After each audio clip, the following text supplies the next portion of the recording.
Welcome back to another episode of the Girl Boss Method podcast. For tonight's call, we are joined by a couple of ladies inside the program. And tonight's topic is from one of the girls. She asked this question in her check-in. What are the long-term effects of lifting weights for women? So we know that with the times that we're in right now, lifting weights is actually quite a positive or popular thing to do these days. And I'd probably say that it was probably more of a concern maybe like 15, 20 years ago, about like that would be more of an issue, maybe even 10 years ago, like a worry about lifting weights long term, or as a woman anyway. So lifting weights, and again, I know that you girls, you know this, and I've kind of picked this age range, but I know we've got ladies that are in their 20s, but really with a focus on our 30s and 40s anyway. Heavy lifting or lifting heavy weights can have numerous long-term effects on women in their 30s to 40s and beyond, most of which are highly positive. Okay, so when we're thinking about beyond, we are thinking about literally later in life as well.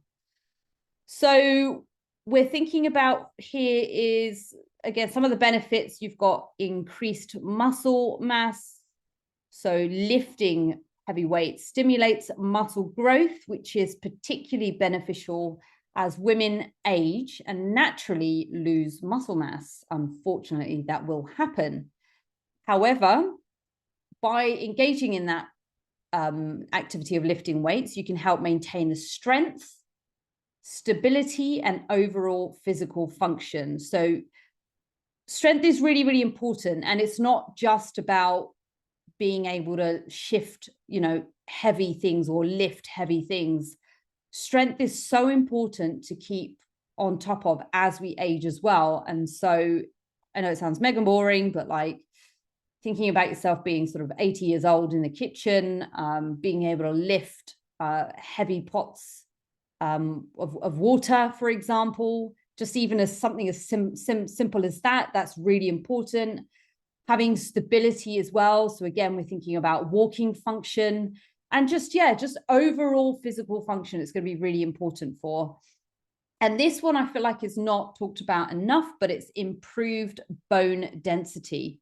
So weightlifting is a weight-bearing exercise, and weight-bearing exercise can help increase bone density and reduce the risk of osteoporosis, a condition which is more common in women as we age, because as we go through things like the menopause and hormones and stuff start to change, we will see a decrease in our bone mineral health as well.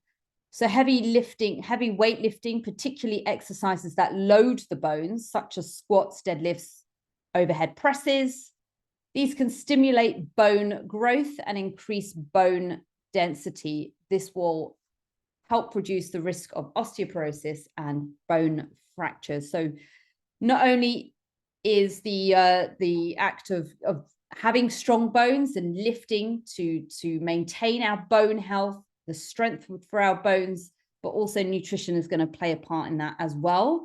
Perhaps maybe that might be a future topic for us to talk about, bone health and nutrition, or bone health and training. Again, with the strength training, better hormonal balance. So this can positively influence hormonal balance, including increasing levels of testosterone and growth hormone, which are going to be important for bone health and overall well-being again. Metabolic boost. So building muscle through heavy weightlifting can increase metabolic rate, making it easier to manage weight and maintain a healthy body composition. Reduced risk of chronic disease. So regular exercise, so again, including that heavy weightlifting, is associated with a lower risk of chronic diseases such as heart disease, diabetes, and certain types of cancer. Guys, this is really heavy stuff and might even seem like boring in some ways, but is just to kind of get you thinking about other things, think outside of the box. So lifting weights isn't just for building that muscle, and building that muscle isn't just for, we'll come on to it. So obviously we've got improved mental health. Exercise, including weightlifting, is known to have significant benefits for your mental health, reducing your stress, anxiety, and symptoms of depression.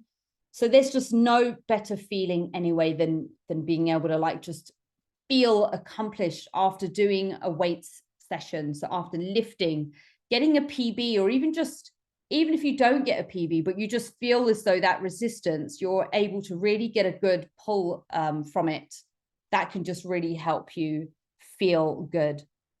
So increased confidence and body image. So achieving strength and fitness goals through heavy weightlifting can boost your confidence and improve your body image, leading to better overall well-being. And this by focusing on strength, functionality, and capability rather than solely on aesthetics. So that's what I mean by just building the muscle is not just all about how you look. That's a wonderful positive side effect, but there are so many other benefits as well. So when we want to talk about some of the things that you might need to consider in terms of the effect that it might have on your body, I kind of took my mind here to safety and just overall effectiveness anyway. So proper form, you want to ensure proper form is crucial to prevent injury. You want to consider working out, again, with a qualified personal trainer when you're starting out or attempting new heavier lifts. So girls, obviously we've got our wonderful meetup at the end of May.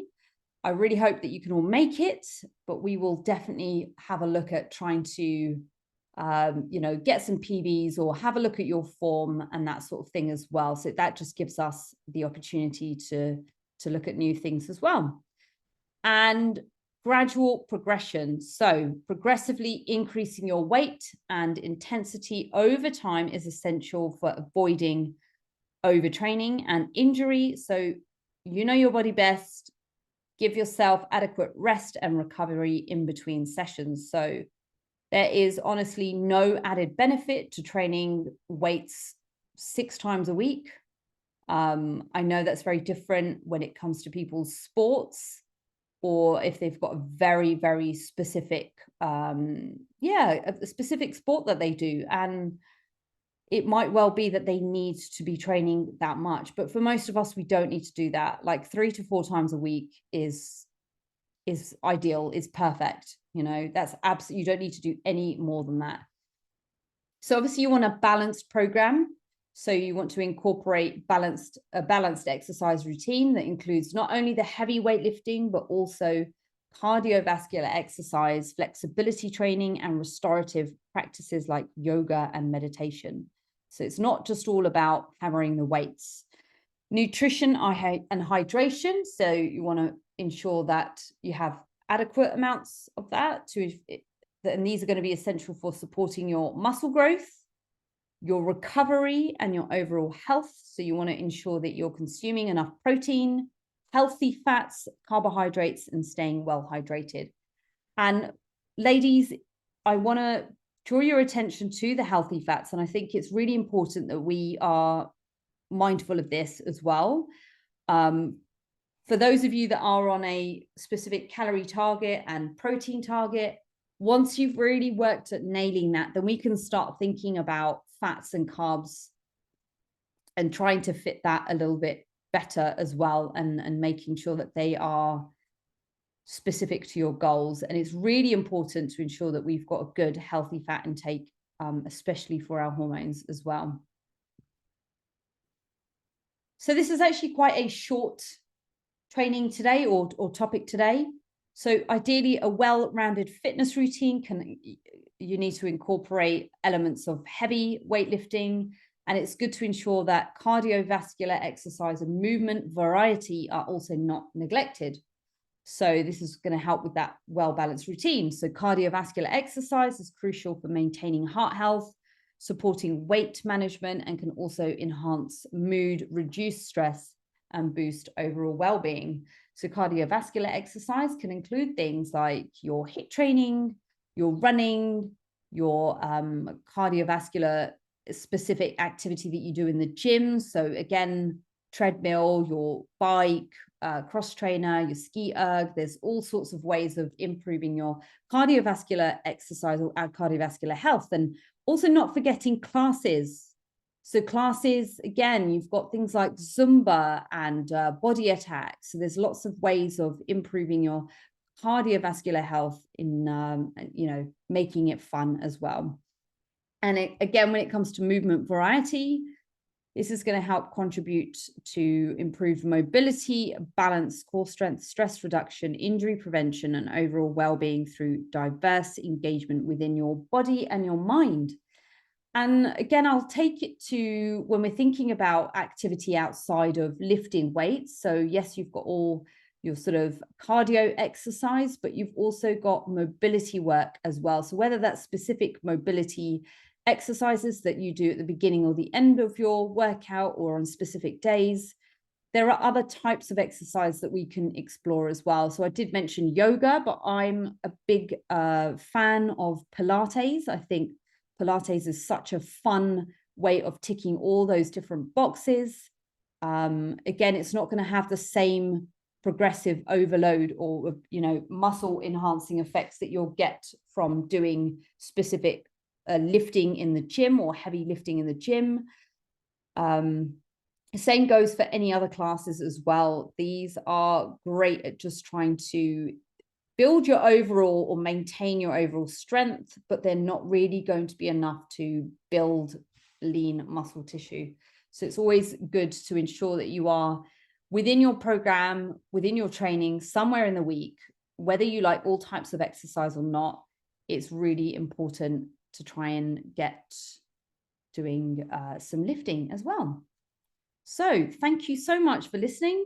If you've got any questions, you can ask in the group later or DM me if it's private. And for those of you that have just stumbled across this podcast, you can reach out to me on Instagram and you can find me at Ritu Bra. So we'll keep this one short. I have got the girls here as well. Girls, would any of you like to unmute and ask some questions now, or we can save them for later? You can let me know now. No, I guess that was really insightful. Thanks for sharing that. It's always good to hear the benefits. I didn't realise there was a link with hormones. That was interesting, that it has a beneficial things with regards to the hormones as we get older. So it's good to know that I'm doing the right thing by combining the weight training and then the cardio on top of that. Amazing. Thank you so much, Bex. And Nishat, anything from you?